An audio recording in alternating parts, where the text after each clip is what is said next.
Under the bright, humming lights of the StubHub Center, a late summer California night carried the kind of electricity only boxing can summon, an electricity that comes not from chaos, but from anticipation. Fans rose to their feet in waves, their cheers rolling like distant thunder across the open-air bowl. This wasn't just a fight. This was the long-awaited American television debut of a fighter whispered about in gyms and back rooms. In Tokyo halls and global pound-for-pound debates, a young phenom with destructive precision, Naoya the Monster Inoue. Across the ring stood Antonio Nieves, Cleveland's proud warrior, the reigning NABO super flyweight champion, a gritty, disciplined professional tasked with the impossible, weathering the storm of a man whose reputation preceded him like a myth.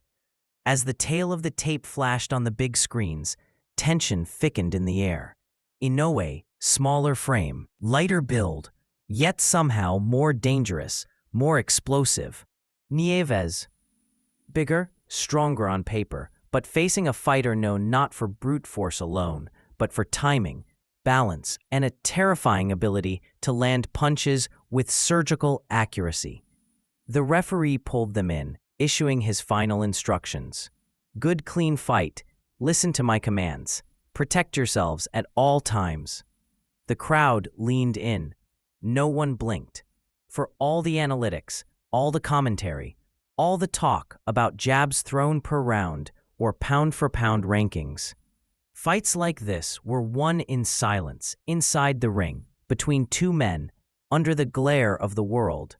And as the bell hovered just moments away from ringing, a single thought united every spectator. Tonight we discover whether the legend of the monster survives the American spotlight, or whether Antonio Nieves would rewrite the script with grit and heart. The opening bell cracked through the night, sharp as a gunshot, and immediately Nieves tried to claim space behind a steady jab, testing range, testing timing, testing the myth standing across from him.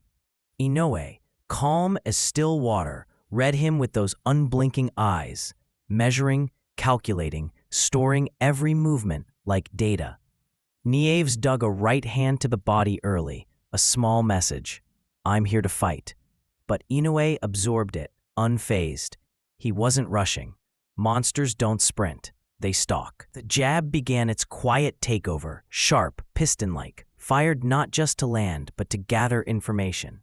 Every time Nieves feinted, Inoue's glove twitched, anticipating. Every time Nieves stepped in, Inoue slid out, reset, and returned with a crisp, textbook left hook.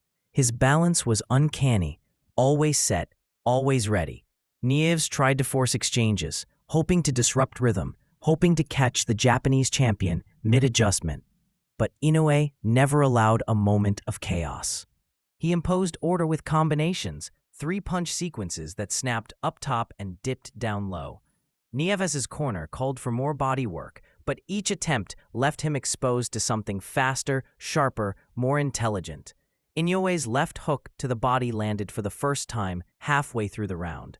A quiet thud heard just loudly enough to make the audience wince. That was the first warning. Then came the jab again, a weapon often overlooked in highlight reels, but devastating in practice. Inoue threw more of them per round than most elite fighters in the world, and Nieves felt every one. By the end of the early rounds, the rhythm of the fight was obvious. Nieves was game, tough, disciplined, but Inoue was something else entirely, something clinical, something inevitable. And though Nieves didn't show it on his face yet, his body had already received the message. This man hits like a lightweight, and he hits with purpose. As the middle rounds began, Nieves' corner pleaded with him to keep moving, to double up his jab, to disrupt the momentum slowly gathering in Inoue's favor. But momentum is a tide, and Inoue was the moon pulling it forward. He began stalking now, not rushing, but calculating, stepping deliberately, cutting angles without dramatic footwork. The jab still came, but now it came with heavier intent. Inoue leaned into it, weight transferring flawlessly. making each shot feel like more than a setup. It was a warning of the power hiding behind it. Nieves tried to answer with hooks to the body, but every attempt opened him up to something sharper. A right hand over the top stung him. A straight left to the ribs folded him just slightly. Then came the combinations, those beautifully cruel sequences where Inoue would fire 3 punches upstairs, only to sink a left hook into the ribs. You could see Nieves reacting now, his steps shifting backward, his elbows pulling inward, his guard changing shape in survival instinct. The commentators saw it. The crowd felt it, and Nieves' corner feared it. The monster wasn't rushing the finish. He was dissecting it. Inoue took a minute off early in the 4th, letting Nieves throw to see what remained in him, how hurt he still was. Then with cold efficiency, he resumed the assault. Every body shot sounded like wood splitting under an axe. Nieves tried to hide behind his guard, tried circling, tried slipping away along the ropes, but Inoue cut the ring down without even looking like he was trying. He landed clean, he landed often, and each time he did, Nieves' options shrank. The ring grew smaller, the air felt heavier. Midway through the fight, the separation between elite and special became undeniable.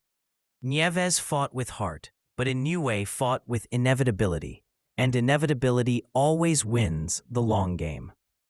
By the 5th and 6th rounds, the tide had turned from competitive pressure to absolute control. Inoue was no longer studying, he was executing. The left hook to the body, his signature, his masterpiece, landed again and again with sickening thuds. Nieves tried to adjust, keeping his right elbow pinned to his side, but that only opened windows up top, where Inoue's jab and right hand darted in cleanly. It was a masterclass in manipulation. Touch the head, destroy the body. Touch the body, draw down the guard, then return upstairs with precision. Nieves' corner shouted commands, desperate ones now. Keep moving, don't stay in front of him, throw with him. But commands couldn't change the truth. Nieves wasn't losing because of heart or courage. He was losing because Inoue was dismantling him.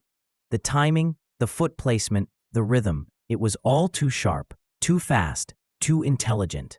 The monster had found his meal, and he was chipping away with discipline that bordered on cruelty. One particular left hook to the liver froze Nieves completely, his knees softening as he backed up, eyes wide. The crowd gasped. Another, then another, each one louder than the last. The arena echoed with the sound of Inoue's gloves sinking into ribs, deep, unforgiving, monstrous. Nieves tried to hide behind the ropes, but Inoue followed, calm, expressionless, almost methodical as he delivered punishment. It was like watching a sculptor shaping the end of a fight, one perfectly placed strike at a time. And yet, Nieves refused to fall, refused to surrender. His pride kept him upright, but his body was betraying him. With every passing moment, it became painfully clear. It wasn't a matter of if Inoue would break him. It was a matter of how long Nieves could survive before the inevitable collapse. The 7th round began with the air heavy, almost grim. Everyone knew what was coming, except perhaps the fighter whose heart refused to concede. Nieves still tried, still flicked jabs, still searched for angles, but a man can only endure so many left hooks to the body before the soul itself falters, and Inoue, merciless in his craft, returned to that rib-shattering well with the precision of a surgeon and the violence of a predator.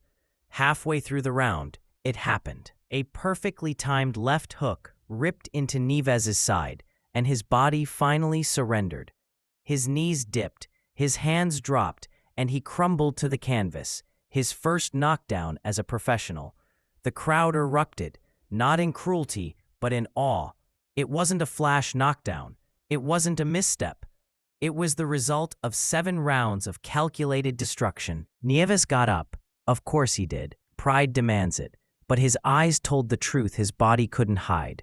The tank was empty. The pain was real. and the monster was closing in. Inoue stepped forward, with cold clarity, targeting the body again, forcing Nieves backward in desperate spirals. Another left hook, another grimace, another stagger. The referee watched closely. Nieves' corner watched even closer. Between rounds they pleaded, "If it gets any worse, we're stopping it." Yet each time Nieves insisted he could continue. But corners exist to protect fighters from their own courage, and as Inoue began teeing off again, sinking more hooks into the ribs, Nieves trainer Joseph Delgay made the hardest call a corner can make. He stepped onto the apron. He signaled, "Enough." The referee understood immediately. Before Inoue could land the final blow that everyone felt coming, the fight was waved off. It wasn't surrender. It was mercy, and it was the correct decision. When the referee raised Naoya Inoue's hand, the crowd rose with him. They weren't just applauding a victory. They were acknowledging a new presence in the American boxing landscape. The official announcement echoed across the arena.